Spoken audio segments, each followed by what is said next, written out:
ایک ہمارے یہاں تصور یہ ہے کہ قربانی جو ہے وہ سوال یہ بہت پیدا ہوتا ہے، پوچھا جاتا ہے کہ قربانی فرد پر ہے یا قربانی گھر پر، یعنی ایک فیملی کے اوپر ایک قربانی ہے یا انڈیویجول پر، انڈیویجولی ایک بندے کے اوپر قربانی ہے۔ تو یہ جو حکم ہے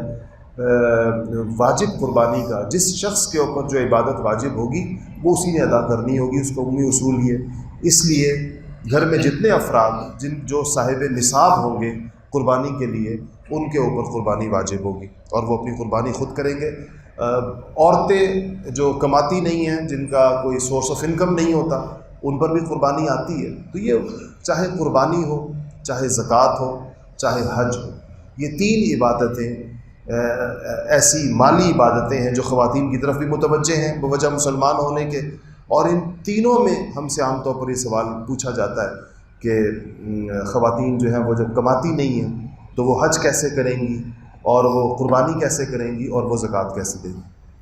تینوں کے بارے میں یہ بات یاد رکھیے گا کہ تینوں کے لیے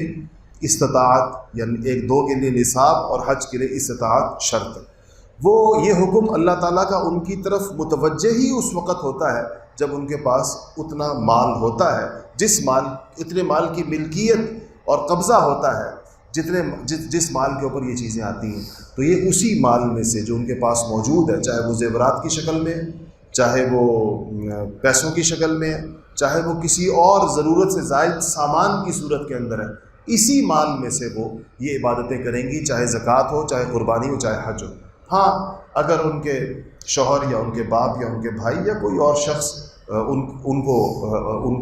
ان کی طرف سے کر لے تو وہ بھی ٹھیک ہے،